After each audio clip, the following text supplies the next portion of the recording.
The Iranian president reacting strongly this morning to the killing of the Ayatollah, calling it a crime by criminals. He also says a new leadership council, quote, has begun its work after killing of the supreme leader.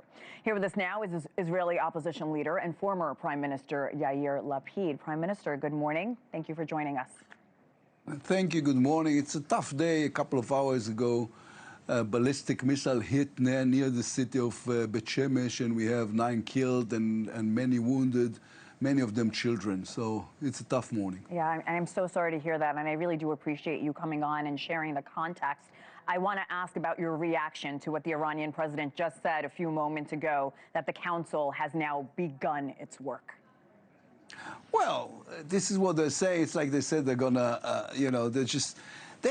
I was listening to what you said about them saying it's a criminal act.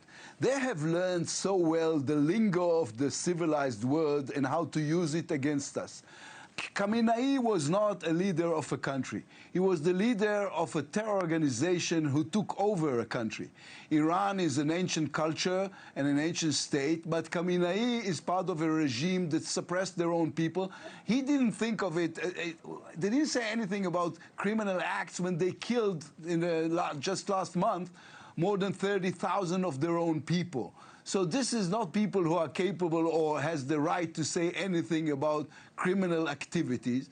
It's like they're like Bin Laden or others. It's a terror organization who took over a country. You make a very good point, because if you look at pictures from Iran from the 70s, let's say the 60s, it was a westernized country. People were very open and modern. And of course, we've seen a drastic change in the last 40 years. I know you were briefed ahead of Saturday's strikes. What was that conversation like? What did it reveal to you about the strategy moving forward, Prime Minister?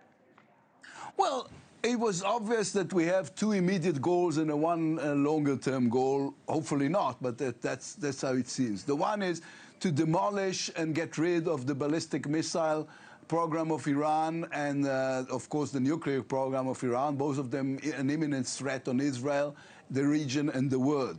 And nuclear Iran is not only a threat on Israel, but it's a global threat. The other is to create, if possible, the conditions in which the people of Iran will be able to have a change of regime and to free themselves as they tried just last January. So again, I am a very small believer in the possibility of a regime change with airstrikes.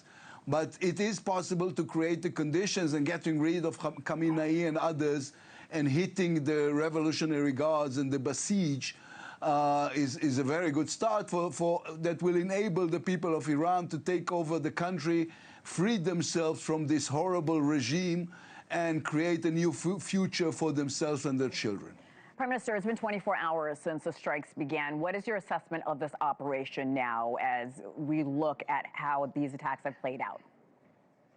Well, I think we achieved more than people expected. I think the killing of not only Khamenei, but the majority of the military leadership of the regime, and the way we have treated, the way we have hit especially the ballistic missile program, but also the nuclear facilities, is beyond what people expected. Of course, it's very different from the campaign we had in January, because the Americans are leading the campaign, and this is the mightiest army on the history of humanity. So it's very different, and also the Iranians have made the terrible choice of attacking everybody in the neighborhood: Saudis, Bahrainis, Kuwait, UAE.